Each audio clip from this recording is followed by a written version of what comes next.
আসসালামু আলাইকুম, মাইসেলফ হুসাইন ইগনোর and welcome to my another new vlog video. তো গাইজ, আজকে চলে গেছিলাম দৌলতপুর ঈদগাহ হাটে। তো এই হাটে ছিল অনেক ধরনের সাইকেল। আমি একটু সাইকেল কিনতে গিয়েছিলাম, একটা সেকেন্ড হ্যান্ড সাইকেল কিনতে গেছিলাম। পছন্দ হয় নাই, এই জন্য কিনতে পারি নাই। তবু গেছিলাম, দেখি ভালো ভালো সাইকেল পাওয়া যায় কিনা। এখানে অনেক সুন্দর সুন্দর সাইকেল পাওয়া যায়। সপ্তাহে একদিন হাট বসে, শুক্রবার।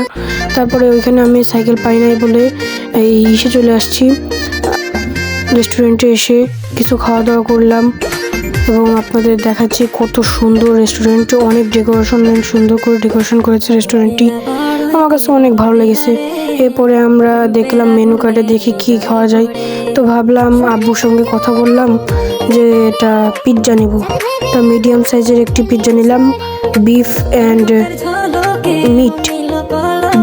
মিটের পিৎজা নিলাম 550 টাকা।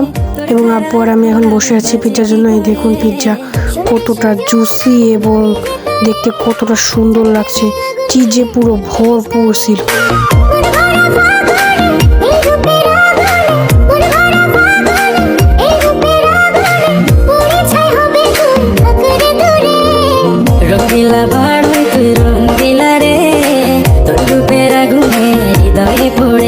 সাথে মেয়োনিজ এবং সস দিয়েছিল। এবং দেখুন পিৎজাটা কত সুন্দর লাগছে দেখতে। এরপর আমরা দুজনে বসে পিৎজাটা শেষ করলাম। শেষ করে দেখি আবার আমরা বাসার জন্য একটু ফুচকা এবং চটপটি আরও বিভিন্ন ধরনের মশলা নিলাম। যদি আপনাদের ভালো লেগে থাকে লাইক কমেন্ট শেয়ার করবেন। আসসালামু আলাইকুম।